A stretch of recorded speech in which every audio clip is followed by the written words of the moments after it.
No mä aloitin just pelaa joskus 7-vuotiaana ja harrastin pari viikkoa, mutta sitten mä lopetin ja sitten taas muutaman vuoden päästä löysin itteni tuolta lentopallotreeneistä ja oon pelannut oikeastaan koko ajan Valepassa. Että en missään muualla, mutta sitten täksi kaudeksi mä siirryin Vampulaan. Siinä tapahtui sitten myöskin nousu ykkössarjaan. Joo. Miltä on peli maistunut? No on ollut kovempia pelejä ja oon tykännyt paljon enemmän just siitä, että vähän päässyt sillä haastamaan itteeni myös siinä samalla. Ja koko joukkue on niinku toiminut mun mielestä ihan hyvin. Mikä oli sulla ratkaiseva tekijä siihen, että hait lentopallolinjalle?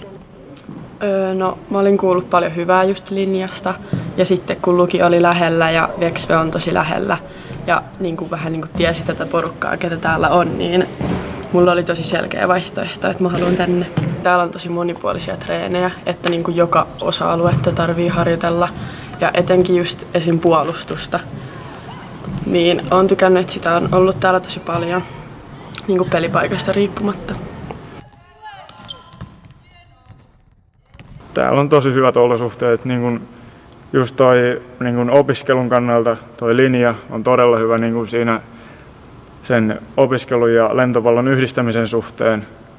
Ja sitten puitteet on tietysti kunnossa, täällä Veksvellä pääsee aamureenit vetää linjalaiset ja sitten kaikki muukin. Niin jos yhtään kiinnostaa yhdistää opiskelu ja pelata lentopalloa siihen opiskelun yhteydessä, niin tää on todella hyvä paikka Vammalan lukio ja lentopallolinja siihen. Saada harjoitukset on hyviä, että siellä on monipuolista se harjoittelu, että on lajiomasta harjoittelua paljon ja sitten on myös fysiikkaa ja kestävyyttäkin on harjoiteltu jonkin verran.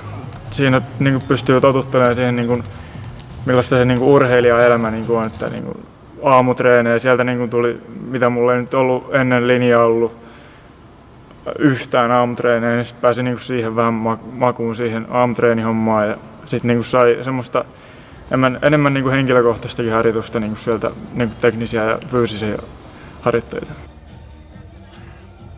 Aloitin lentopallon ihan nuorena pallokoulusta, A-volleysta ja pelasin siellä D-tyttöihin asti. Vaihdoin joukkuetta Lempäälään Lempovolleyhyn ja siellä sitten pelasin 2-3 kautta ja sitten tuli tää lukio eteen, niin vaihdoin tänne Valepaan ja nyt sitten pelaan täällä A-tytöissä. Tää vaan tuntuu jotenkin tosi hyvältä vaihtoehdolta, kun tuossa on lukio ja kaikki muutkin lähellä, niin lentopalloa on pelannut aika pitkään ja just halunnut vähän kehittää itteensä enemmän kuin muutakin vaan joukkueen reeneissä, niin sitten tää lentopallolinja tuntui oikealta vaihtoehdolta, koska tässä pystyy yhdistämään opiskelun ja tämän lentopallon, niin mun mielestä tää on tosi hyvä kombo. Joo, mä oon samaa mieltä ja sit just, että saa ne parit ylimääräiset treenit tohon normaaliin rytmiin mukaan, niin sitten, ja just eri valmentajan pitämänä, niin musta se on kyllä kiva. Millainen merkitys lentopallolinjalla on ollut siihen kehitykseen, että nyt ollaan liigajoukkueessa? No on se ollut varmasti aika iso, että on saanut paljon lisää kosketuksia siihen viikkoon ja fysiikkaa treenattua sitten, kun on ollut iltaisin yleensä joukkueen kanssa lajitreenit, niin ei pystynyt fysiikkaan, niin fysiikan on voinut tehdä sitten aamulla.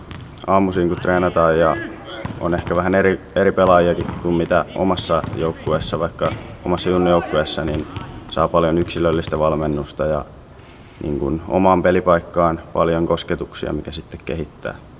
Vammalan lukio on kyllä erittäin hyvä, siellä on hyvä ryhmähenki ihan kaikilla ja tää on ollut kyllä, tai tää oli iso osa kyllä Vammalan lukion menemistä tää lentopallo- ja urheilulinja, että se oli itselle tärkeää, että saa yhdistettyä kouluun ja urheilu. Mimmonen asuinpaikka Sastamala on sun mielestä? Kyllä mä tykkään täällä asua, että tää on just mun mielestä sopivan kokoinen, että täällä on rauhallista ja tää on ihan hieno paikka muutenkin.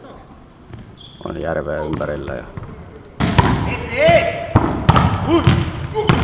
Vamos, vamos, vamos!